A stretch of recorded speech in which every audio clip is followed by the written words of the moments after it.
Oke, baik anak-anak, hari ini kita akan membahas mengenai teks debat. Nah, nanti di akhir pembelajaran kali ini kita akan melaksanakan praktek. Prakteknya itu kita akan melaksanakan teks debat dengan dibagi per kelompok. Nah, sebelum kita melaksanakan praktek debat ini, kita tentunya harus membahas dulu dong apa itu teks debat, karena kan kita belum mempelajarinya. Nah, sebelum saya membahas apa itu teks debat, apakah di sini ada yang sudah mengetahui atau mempelajari teks debat sebelumnya?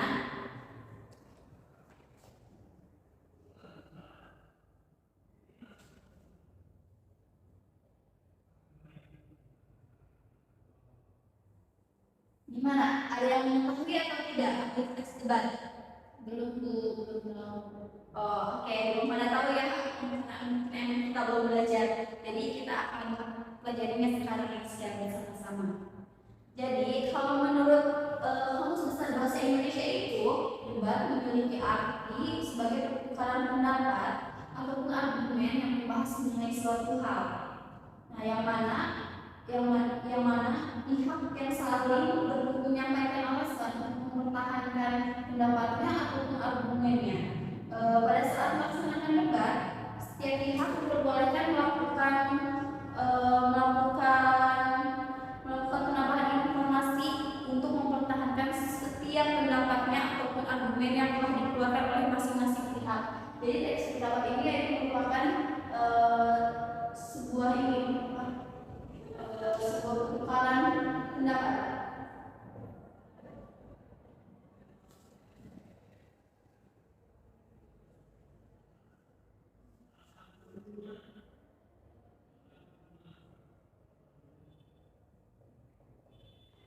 Jadi debat itu sebuah pertukaran pendapat. Nah, salah satu tujuan acara debat dilaksanakan yaitu untuk mendapatkan suatu sudut pandang yang baru dan bisa diterima oleh kedua belah pihak. Namun kadang acara debat malah berakhir dengan perbedaan pendapat dari kedua belah pihak. Misalnya si pihak pro ini berpendapat bahwa A ini lebih efektif, sedangkan si pihak B ini berpendapat bahwa B lah lebih efektif, seperti itu. Tapi kalau kayak kedua belah pihak memiliki pendapat yang berbeda,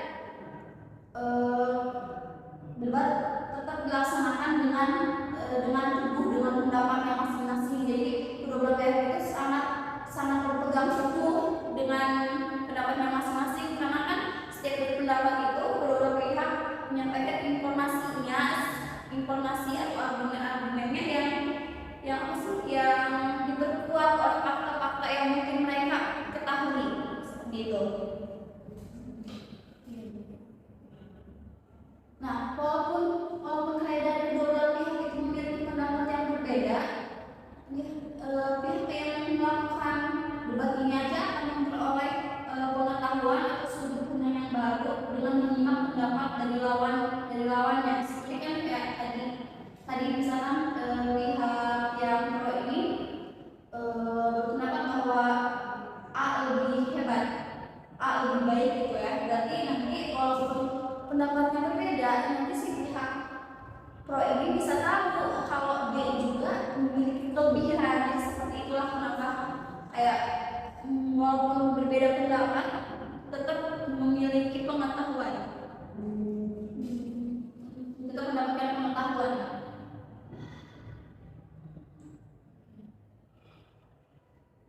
Nah, dalam melaksanakan debat juga kedua belah pihak harus saling menghargai perbedaan pendapat, bagaimana nanti akhirnya jika mereka saling menghargai, mereka kayak saling bertukar pikiran lah,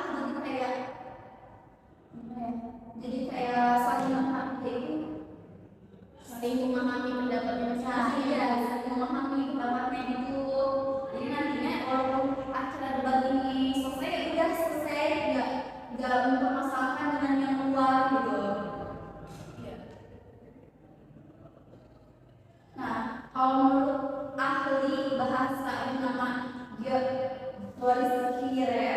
Joris Kirek, kan kalau nah sebelum dari situ, secara umum itu teks debat memiliki terkaitan dengan teks argumentasi terkait dengan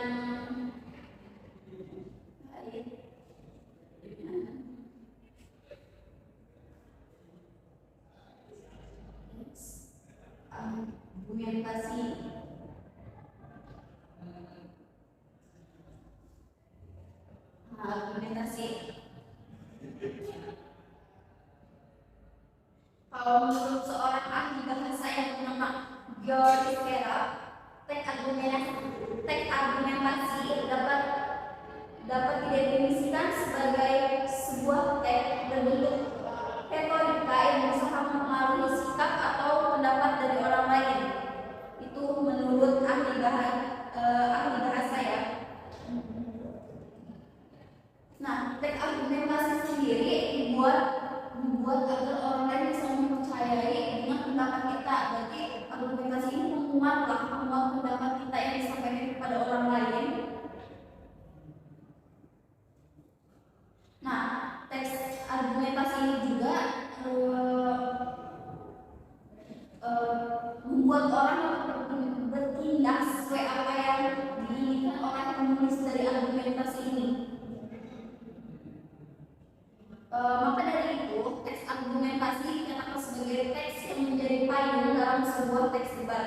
Hal ini dikarenakan teks debat merupakan satuan dari argumen atau pendapat yang berangkat dari sudut pandang, baik dari pihak pro atau pendukung atau pihak kontra atau menentang terhadap konflik yang dibahas pada saat debat. Nah, jadi teks debat sendiri merupakan teks yang disusun atas dasar kegiatan debat yang berlangsung. Debat juga merupakan pertukaran pembahasan usulan atau pendapat dengan saling memberikan alasan atau argumentasi yang disertai dengan fakta-fakta yang kuat,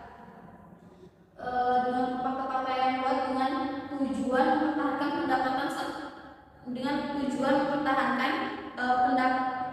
pendapatan atau pemikiran dari salah satu pihak. Nah, teks debat juga diartikan sebagai teks yang berisi dengan pernyataan dari pihak-pihak yang berdebat tentang permasalahan tertentu dengan tujuan mendiskusikan, memutuskan dan mengkaji perbedaan. Jadi dengan adanya teks debat ini, semua pihak bisa mendiskusikan ataupun membuat keputusan dengan hasil ataupun pendapat mereka yang berbeda. Nah, jadi seperti itu ya anak-anak pengertian teks debat itu. Nah, untuk setelah kita mengetahui pengertian dari debat, pada bagian ini kita akan membahas tentang struktur debat. Nah, teks debat ini pada dasarnya teks yang disusun secara sistematis berdasarkan struktur debat yang ada. Jadi struktur debat itu ada 5 ya teman-teman.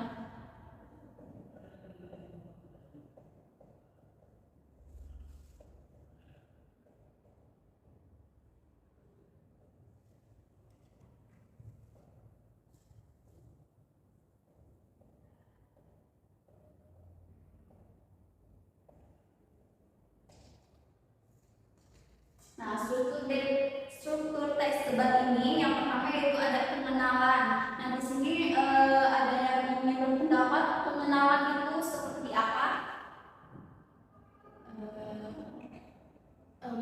Yang seperti kayak mengenalkan diri dulu gitu, bukan sih Bu, kayak ingin sebelum memulai debat itu kita harus mengenalkan dulu gitu.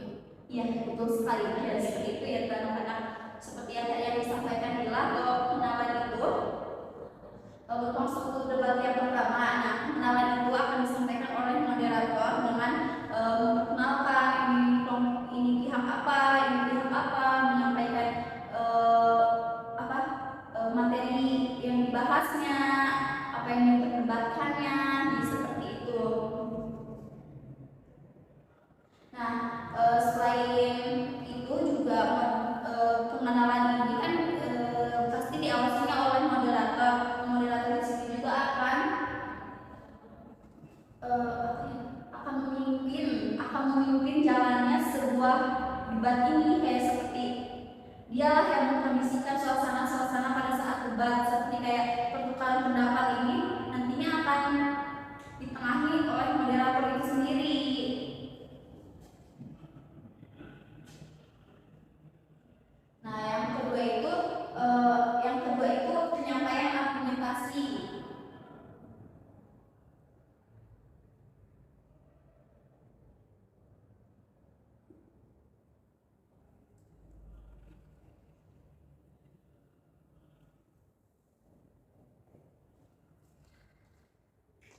Nah, struktur yang kedua kan penyampaian argumentasi. Jadi penyampaian argumentasi ini bisa disampaikan oleh pihak yang mengikuti debat seperti pihak afirmasi atau pendukung yaitu pro ya kalau ibunya, pihak oposisi atau penentang, berarti itu adalah pihak yang kontra biasanya, dan pihak netral atau penengah.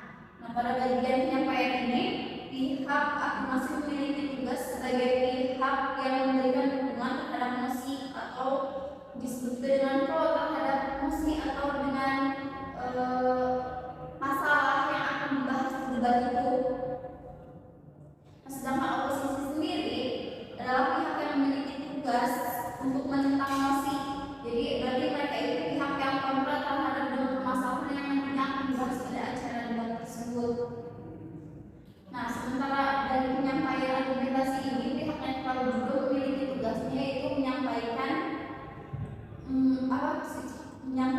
tugasnya dengan bersikap netral, jadi tidak membela pihak pro atau kontra. Jadi netral ini menjadi penengah dalam sebuah acara debat.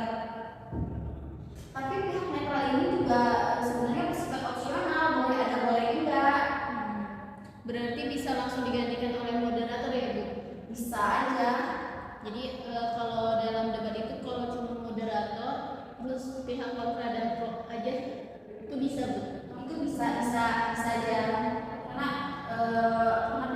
kan sifat yang netral ini opsional, tapi akan lebih baik kalau misalkan di dalam debat itu semua ada kayak netral juga ada, biar kayak kelihatannya lengkap gitu.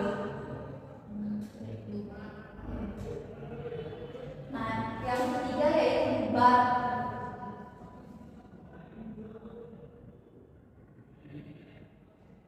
Nah, debat di sini merupakan inti dari acara debat. Nah, pada saat melakukan debat, pihak afirmasi dan pihak oposisi akan saling memberikan sanggahan terhadap argumen yang disampaikan oleh lawannya. Kemudian pihak netral akan menjadi penengah dari kedua belah pihak tersebut. Jadi kayak pas di acara ini pihak debat semua pihak yang ada dalam acara debat tersebut saling memberikan pendapatnya masing-masing. Jadi kayak pendapatnya itu misalkan kayak ya tim pro ya dengan pendapat yang pro terhadap mosinya, dan tim kontra memberikan pendapatan yang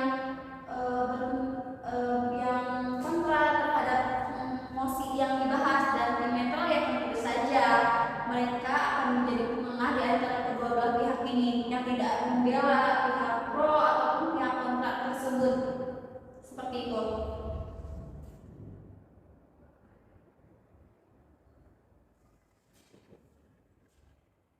Nah, sebenarnya kayak di struktur bagian debat ini yang menjadi daya tarik sendiri, karena debat ini merupakan inti dari acara.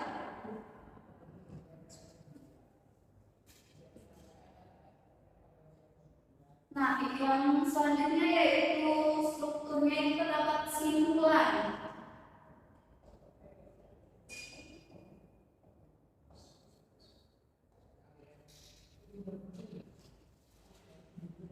Bu izin bentar ya. Oh iya, silakan.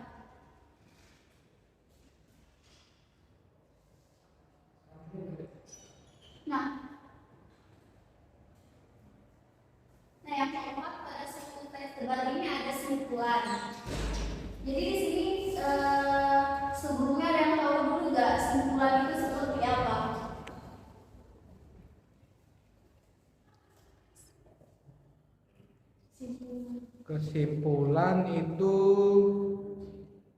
Kesimpulan ya Bu?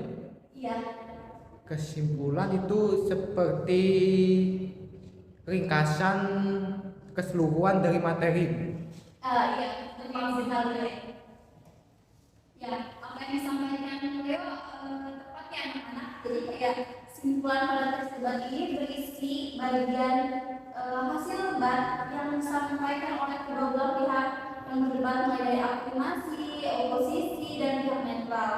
Bagian ini biasanya pada bagian kesimpulan ini biasanya akhir kesimpulan pada emosi yang mereka bahas pada debat tersebut. Simpulan itu sifatnya wajib. Kesimpulan itu biasanya sih wajib karena kan kayak pasti setiap semua acara sebuah acara pasti di akhirnya itu harus ada kesimpulan apa yang harus mereka dapatkan. Apalagi ini kan mengenai debat, pas kayak perbedaan pendapat. Nah, kalau misalnya ada kesimpulan ini mungkin kayak penonton bingung di kejadian kesimpulan terhadap musik ini harus gimana. Berarti simpulan itu dilakukan oleh si moderator itu. Bisa dilakukan oleh moderator, bisa dilakukan, tapi ya bisa dilakukan oleh moderator atau juga pihak netral juga bisa. Tapi kadang lebih sering dengan moderator itu sendiri. Nah, struktur yang terakhir yaitu penutup.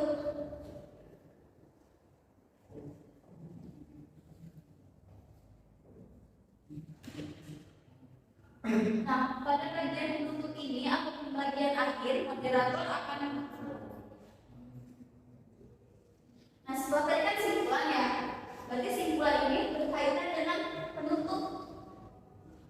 Jadi kan kesimpulan nanti kan diberikan oleh moderator sekaligus moderator menutup sebuah acara itu.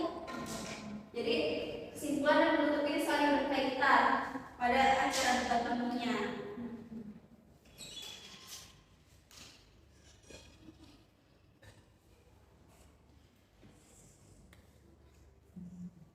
Nah,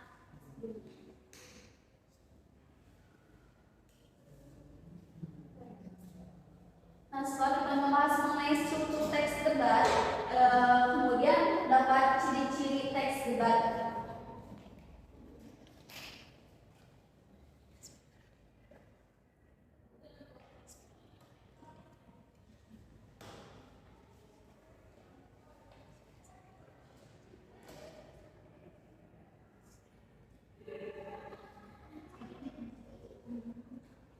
Nah, jadi setelah kita mengetahui apa itu pengertian dari teks debat, struktur teks debat, maka kemudian kita akan membahas mengenai ciri-ciri dari teks debat. Nah, ciri-ciri yang pertama itu terdapat kedua tim yang berdebat.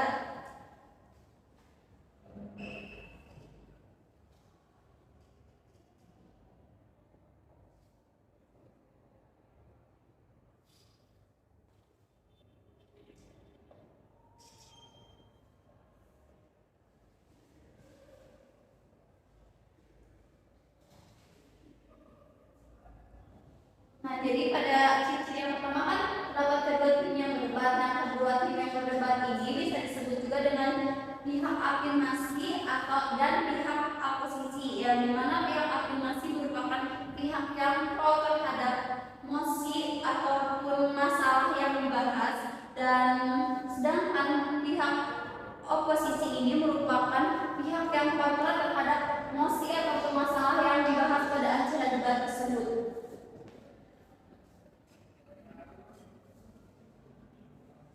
Nah, yang kedua itu terdapat dua sudut pandang.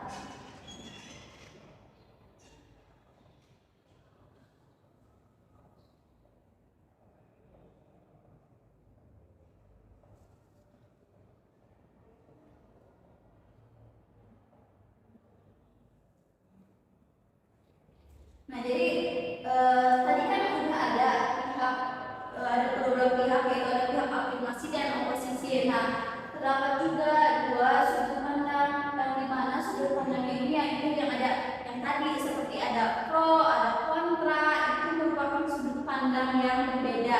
Jadi termasuklah menjadi terdapat dua sudut pandang. Nah, yang ketiga itu terdapat topik atau isu.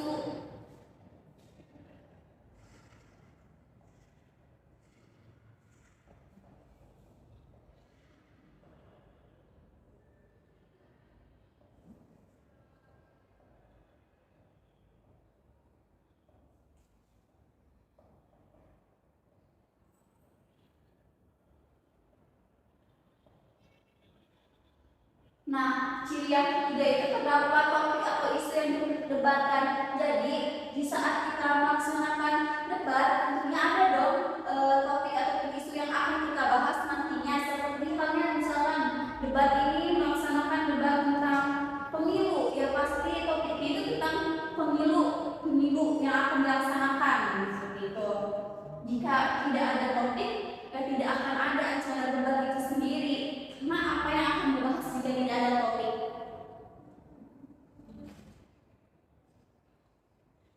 Yang keempat, terdapat argumen.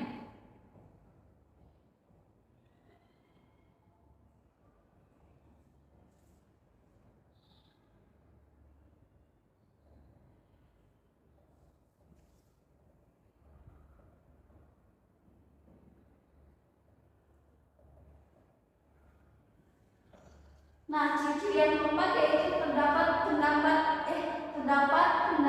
yang disampaikan.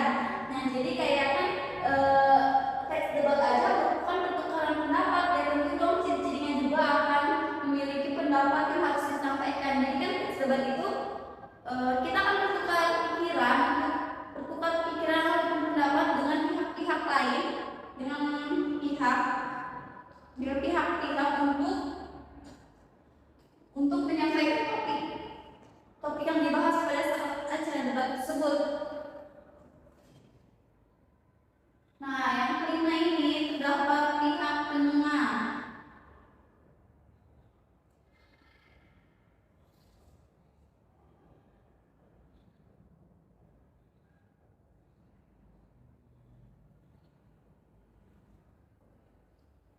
Nah, yang kelima yaitu terdapat pihak menengah. Nah, pihak menengah di sini yaitu pihak tim netral.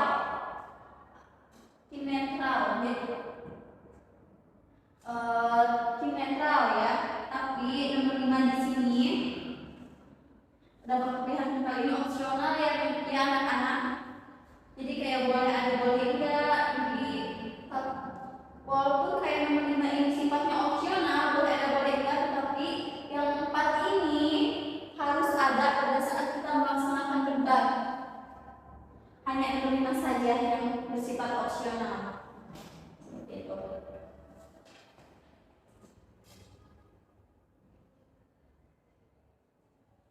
Berarti pihak pemenang itu yang dilakukan oleh yang tim netral itu ya, Bu? Iya, ya pihak penengah itu tim netral itu.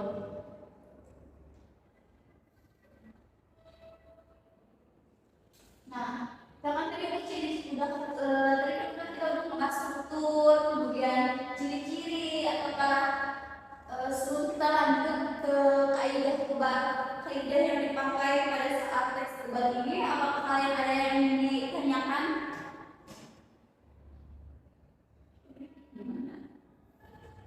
Belum ada mungkin ya. Kita lanjut terlebih dahulu aja. Iya, lanjut dulu.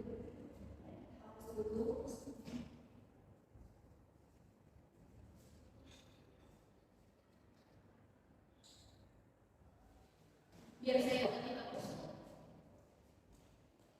Bapak bisa tidak beres. Ini dihapus dulu. Kalau saja itu judul sorry. Ini dihapus. Ya, udah dihapus karena itu sudah dibahas tadi kan.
Nah, dalam proses debat ini kaidah kebahasaan teks juga dibutuhkan karena dengan mengetahui tata bahasa atau gaya bahasa pada teks debat ini akan mempermudah kita dalam membuatnya ya anak-anak.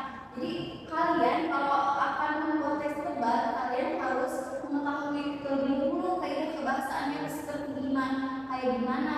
Nanti dengan kalian mengetahui kaidah kebahasaannya atau unsur dari kaidah kebahasaannya, kalian akan mudah untuk membuatnya. Nah, ada pun unsur dari kaidah kebahasaan yang pertama yaitu menggunakan bahasa baku.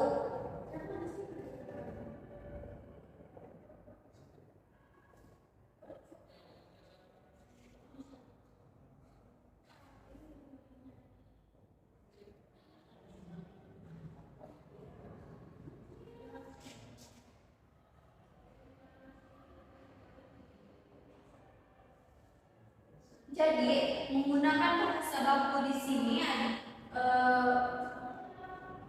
jadi menggunakan bahasa baku di sini yaitu teks debat ini harus ditulis sesuai dengan kaidah kebahasaan di kamus besar bahasa Indonesia ataupun intinya kayak harus sesuai standar dengan kaidah bahasa Indonesia teks debat itu.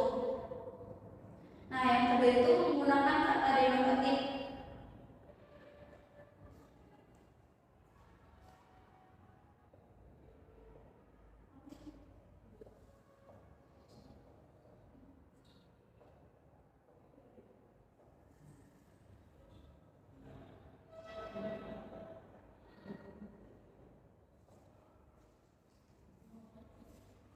Kaidah kebahasaan teks yang kedua yaitu menggunakan kata denotatif. Nah, teks debat bisa ditulis dengan memakai kata denotatif atau kata yang mengandung makna sebenarnya. Kayak contoh penggunaan kata denotatif itu seperti kayak marilah kita menutup mata sambil berdoa. Itu merupakan contoh dari kata denotatif yang benar. Nah, sedangkan coba penggunaan kata yang bukan kata yang denotatif yaitu pemerintah tidak boleh menutup mata atas kejadian yang melanda Indonesia pada saat ini. Nah, jadi seperti itu contoh kata denotatif itu.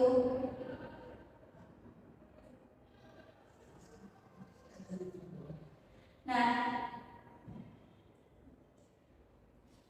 kayaknya kaidah kebahasaannya cuma segini. Nah, kalau kemudian setelah kita membahas kaidah kebahasaannya ini, kita juga harus membahas unsur-unsur yang terdapat dalam teks debat.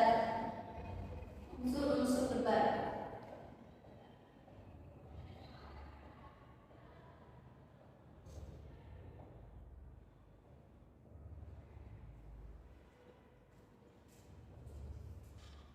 Nah, dari penjelasan yang tadi sudah banyak saya jelaskan, tentunya unsur-unsur debat ini merupakan bagian atau hal yang terpenting pada bagian dari teks debat yang harus diperhatikan kita semua dalam membuat teks debat nantinya.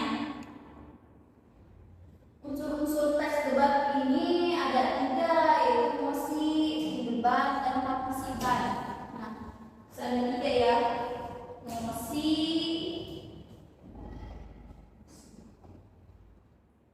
tim debat,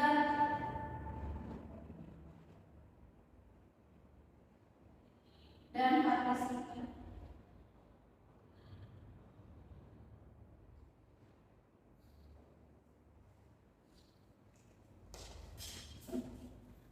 Nah, disitu ada 3 tuh unsur-unsur teks debat yang harus kita perhatikan karena kan itu hal yang sangat penting. Jadi di sini ada yang tahu nggak mosi itu apa? Beda.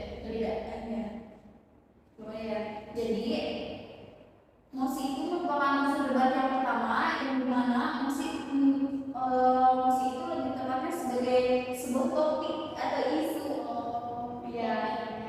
Atau isu yang diangkat dalam debat. Nah, mosi sendiri digunakan untuk menentukan sikap dari setiap pihak atau tim yang sedang melaksanakan debat. Jadi penentuan sikap tersebut dapat menghasilkan pihak mana nih yang tidak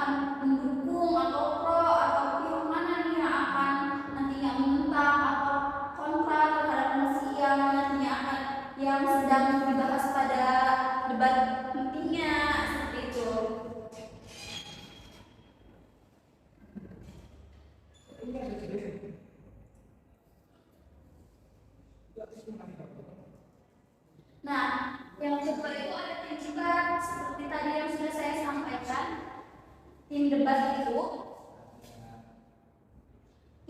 dalam sebuah acara debat secara umum menjadi tiga bagian. Itu ada afirmasi, yaitu pihak yang mendukung mosi itu tadi ya, topik yang diangkat pada acara debat.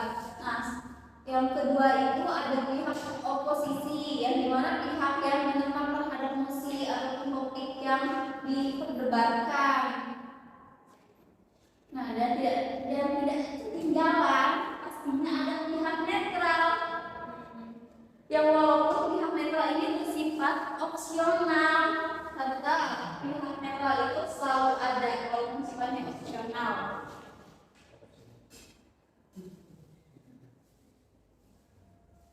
Nah, yang ketiga ada partisipan. Partisipan di sini juga memiliki peran penting dalam acara debat selain dari pihak-pihak yang melakukan debat tadi. Jadi kayak partisipan ini terdapat kayak ada penonton atau juri. Jadi ada yang penonton dalam debat memiliki peran membuat acara menjadi seru. Kan kalau kita lihat debat di TV saat pemilihan presiden suka ada debat kan? Nah, kalau ada penonton itu nama seru kan, kayak itu juga termasuk ke partisipan. Jadi partisipan ini ada penonton.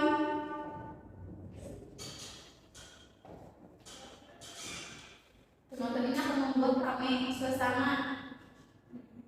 Dukung ya. Iya, mendukung. Penonton di sini juga ada juri, penonton dan juri. Biasanya di sini juri itu sebagai penilai yang resmi dari acara. Nah, sedangkan penonton ini pendukung kan tadi, pendukung dan juga pihak yang memberikan penilaian, tapi penonton ini tidak resmi memberikan penilaiannya. Ya, seperti itu. Yang kedua dari partisipan ini, yang kedua ada moderator.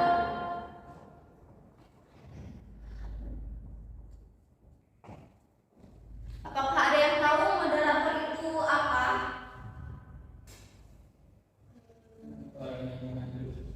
Apa sih? Orang yang memandu. Betul sekali. Jadi moderator di sini, ya benar, orang yang membantu. Jadi moderator di sini pada acara debat itu memiliki peran yang sangat penting, yang dimana moderator akan memandu jalannya acara mulai dari pembuka, kegiatan inti, dan juga penutup. Nah, moderator di sini juga bisa memberikan kesimpulan di akhir ketika acara debat akan selesai ya, berakhir. Gitu. Yang ketiga dari partisipan itu yaitu notulen. Ya.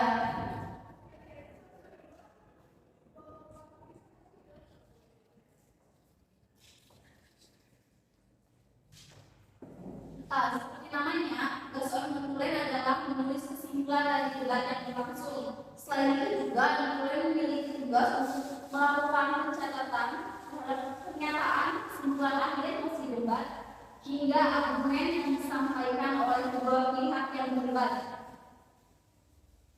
Nah, selanjutnya yaitu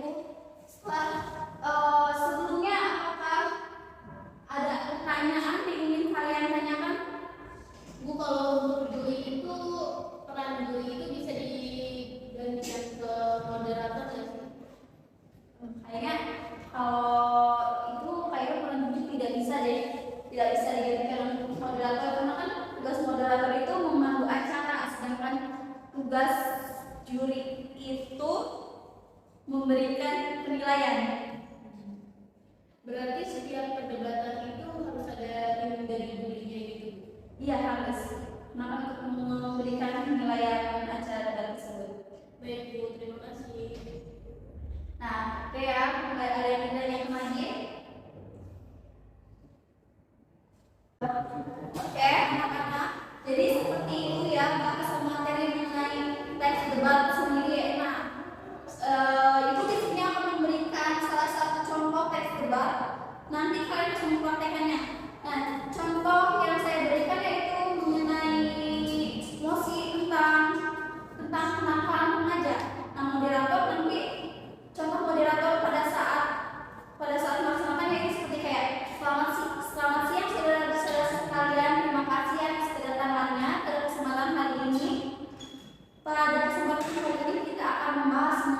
tentang kenakalan remaja yang bakal terjadi. Jadi seperti itu moderator tentunya pada acara debat. Nah, contohnya afirmasi pada saat acara debat yaitu seperti ini ya contohnya. Menurut kami kenakalan remaja kebanyakan terjadi karena kurangnya perhatian orang tua yang mungkin terlalu sibuk dalam pekerjaannya. Hal ini berakibatkan pada kondisi mental anak yang merasa kurang diperhatikan.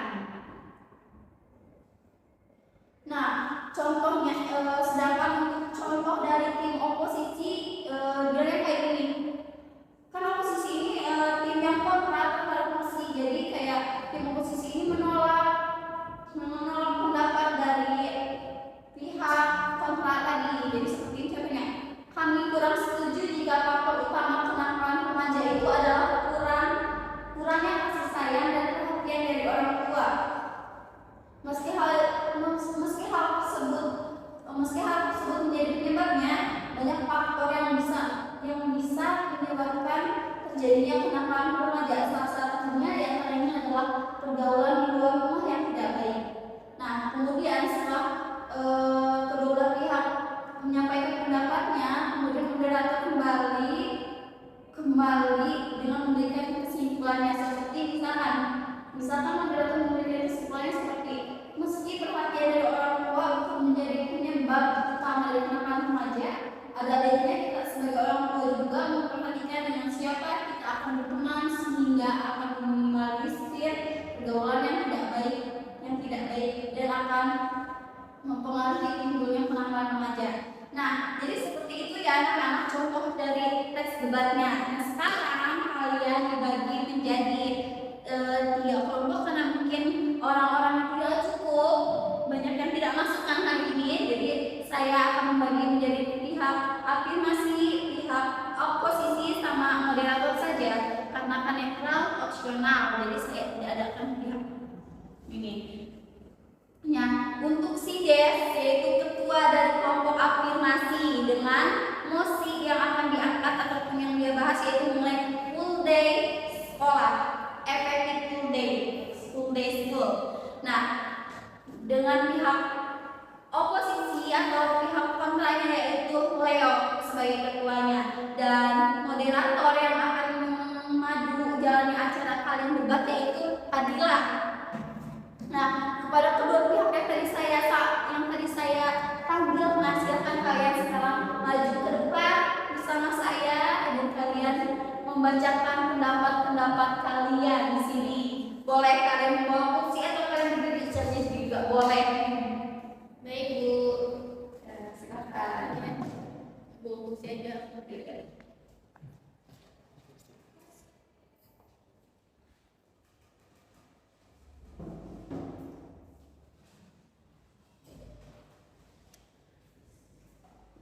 Gimana? Leo bisa sini. Ya, ada Pak. Kalian pihak yang ini. Silakan dimulai. Silakan dimulai debatnya Pak. Dari moderator dulu Ya, ya. dari moderator satu diri tuh. Yuk, moderator mulai. Baik, selamat siang semuanya. Pada hari ini kita akan melakukan perdebatan, praktik debat ya. Nah, pada hari ini kita itu akan mendiskusikan terkait full day school yang ditetapkan oleh pemerintah. Nah, pada full day school ini pasti kan ada pihak dari yang pro dan ada pihak dari yang kontra. Ada yang dari pandangan positif, ada dari pandangan negatif. Silakan bisa kita mulai pada diskusi debat kali ini. Dari pihak afirmasi terlebih dahulu. Baik, kami dari pihak afirmasi yang menyetujui keputusan pemerintah mengenai full day school, beranggapan bahwa hal tersebut dinilai sebagai hal yang baik.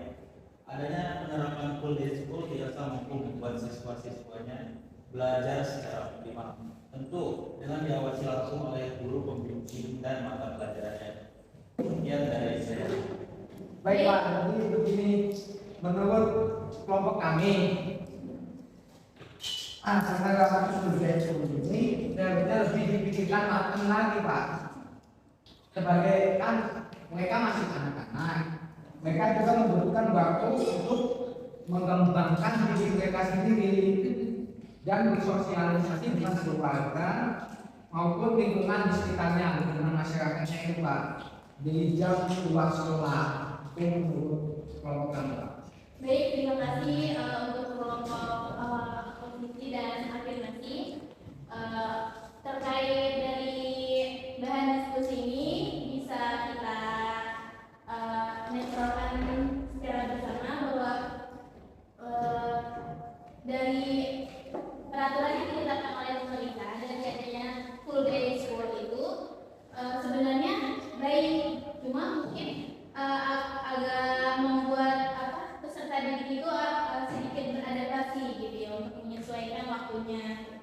Nah, berdasarkan dari argumen yang telah dikemukakan oleh pihak afirmasi dan oposisi, kesimpulan yang bisa kita ambil itu yaitu pada tingkat pendidikan itu bisa mengoptimalkan belajar siswa. Jadi semakin banyak siswa yang menghabiskan waktu di sekolah, maka akan membuat waktu untuk mengembangkan dirinya itu lebih banyak kayak gitu. Cuma dari cara dia itu mengembangkan dirinya itu lebih banyak, artinya dia itu dari peserta didik itu harus mempersiapkan waktu lebih banyak lagi gitu. Baik, Baik, sekarang prakteknya udah ya lumayan seru ya prakteknya dengan nosi yang kita angkat tadi. Sekarang kalian boleh kembali ke tempat duduk kalian masing-masing. Terima kasih. Iya, terima kasih dulu ya Bu.